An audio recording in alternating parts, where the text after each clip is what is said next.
Welcome to daily fact. और आज हम बात करेंगे अबाउट द रॉबर्ट क्लाइव यानी कि फर्स्ट गवर्नर ऑफ बंगाल। हम जो है वो इम्पॉर्टेंट गवर्नर्स को जो है वो कवर करेंगे, पूरा उनके टाइम पे होने वाले जितने भी इवेंट्स हैं उसके रिगार्डिंग हम ऑलरेडी एक सीरीज़ जो है वो अपलोड कर चुके हैं।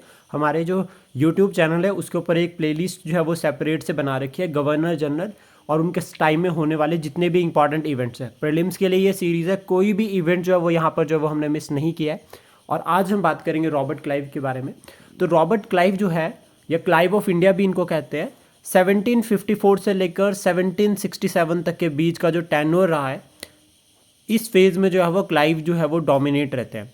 क्लाइव जो है वो डोमिनेट करते हैं और शुरुआत उनके करियर की जो है वो एज अ क्लर्क होती है। वो कंपनी में एज अ क्लर्क जो है वो ज्वाइन करते हैं और उसके बाद जब उन्हें अपॉर्चुनिटी मिलती है तो देन उस अपॉर्चुनिटी का 100% प्रॉफिट उठाकर जो है वो यहाँ से जो है वो कंपनी के जो है वो गवर्नर बन जाते हैं।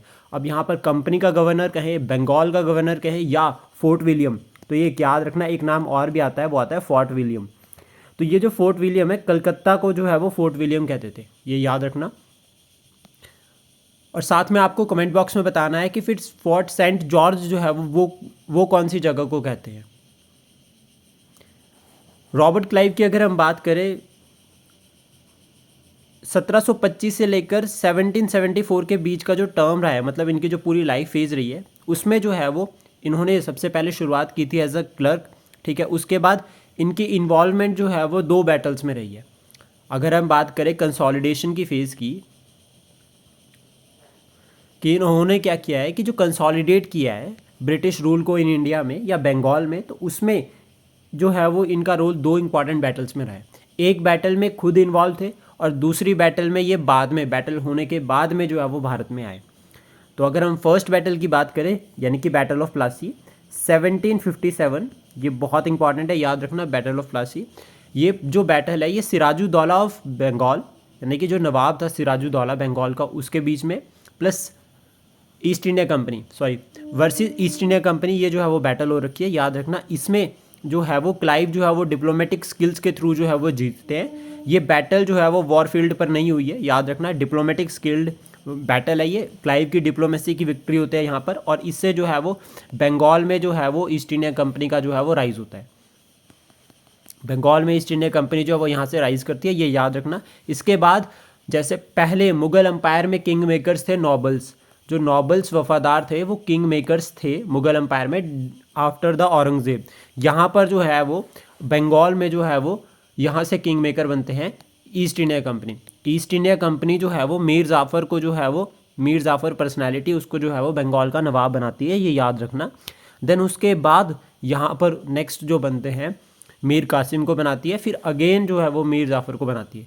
That means east India company जो है वो किंग मेकर का रोल जो है वो यहाँ पर जो है वो प्ले कर रही है।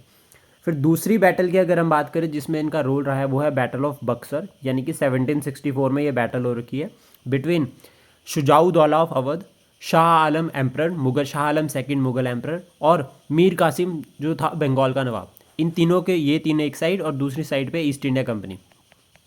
और यहाँ पर जो ईस्ट इंडिया कंपनी थी उसको लीड किया था हेक्टर मुनरो ने, ये याद रखना। यहाँ से क्वेश्चन एक बार बन चुका है कि ईस्ट इंडिया कंपनी को किसने लीड किया था, हेक्टर मुनरो ने। क्लाइव जो है उस टाइम पे इंग्लैंड में थे, ये याद रखना। फिर जब बैटल ख़त्म हो जाती है, ब्रिटिश जो है वो यहाँ पर जीत जाते हैं, तो देन उसके बाद जो है वो क्लाइव जो है वो वापस भारत आते हैं। फिर यहाँ पर जो है वो ट्रीटी साइन करते हैं 1765 में। एक ट्रीटी साइन करते हैं शाह आलम के साथ, शाह आलम सेकंड के साथ, देन फिर शुजाउद्दौला के साथ ट्रीटी साइन करते हैं, और थर्ड जो है फिर जो आप बंगाल नवाब मीर जाफ़र के साथ जो है वो ट्रीटी साइन करते हैं।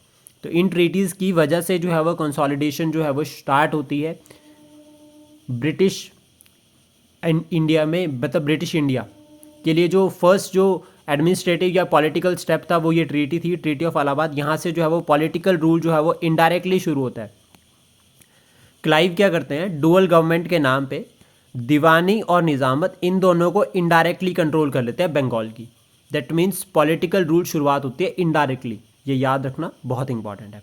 इसके बाद अगर हम बात करें इंपॉर्टेंट इवेंट्स की, कि क्लाइव के टाइम पे कौन कौन से जो है वो इंपॉर्टेंट इवेंट हो रखे हैं, तो उसमें सबसे पहले तो यही याद रखना कि बंगाल का जो टेन्योर रहा है रॉबर्ट क्लाइव का as a governor of Bengal या फोर्ट विलियम, वो 2 फेजेस में रहा है। 1767 1757 से लेकर 1760, देन 1765 से लेकर 67। ये बहुत इंपॉर्टेंट है, इसको याद रखना। और यहाँ पर फर्स्ट टाइप में हो रखी है बैटल ऑफ प्लासी, ये याद रखना, जो 1757 में हो रखी है। यहाँ पर एक बैटल और आती है, बैटल ऑफ बेदरा, ये जो है वो 1759 में हुई है, ये याद रखना 1759 में। और ये हो रखी है Dutch versus east India company. यहाँ पर जो है वो डच जो है वो फाइनली एलिमिनेट होते हैं और ईस्ट इंडिया कंपनी जो है वो एक फाइनल प्लेयर की तरह जो है वो यहाँ पर जो है वो राइज करती है।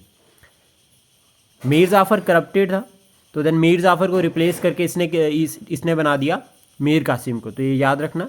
उसके बाद रॉबर्ट क्लाइव के बारे में अगर हम बात करें तो सोसाइटी ऑफ ट्रेड जो है वो एस्टेब्लिश करते हैं, ये याद रखना 1765 में, जो फाइनली इवेंचुअली डिसॉल्व हो गई थी 1765 में। सोसाइटी ऑफ ट्रेड इन्होंने एस्टेब्लिश करी थी जब फर्स्ट टर्म था इनका, तो उसके बाद इन्होंने जो है वो यहाँ पर जो ये जो है वो 1765 में इसको अबॉलिश किया, ध्यान रखना। जो ट्रीटी ऑफ इलाहाबाद है वो बहुत इंपॉर्टेंट एडमिनिस्ट्रेटिव मेजर है इनका, जिससे जो है वो कंसोलिडेशन होती है। उसके बाद ये क्या करते हैं ट्रीटी ऑफ इलाहाबाद में, कि जो आपका इलाहाबाद एंड कोरा था, इसको जो है वो शुजाउद्दौला से लेकर जो है वो शाह आलम सेकंड को दे देते हैं।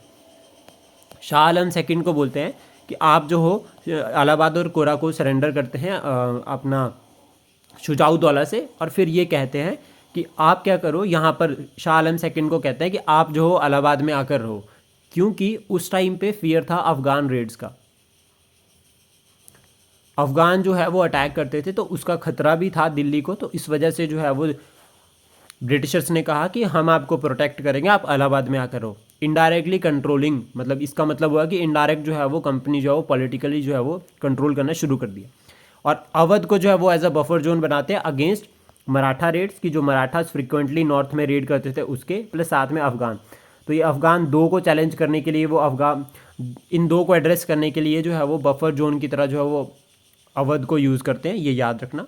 और डुअल रूल, यानी कि ये बहुत इंपॉर्टेंट है, 1765 में जो है वो डबल गवर्नमेंट, दीवानी और निज़ामत, ये जो शुरुआत करते हैं। दीवानी यानी कि रेवेन्यू कलेक्शन की पावर, और निज़ामत जो है वो लॉ एंड ऑर्डर। तो इसके लिए दीवान जो अपॉइंट किया था रज़ा खान, ये याद रखना। रज़ा खान बहुत इंपॉर्टेंट पर्सनैलिटी है जो यहाँ से अपॉइंट होती है दीवानी के लिए, बंगाल की।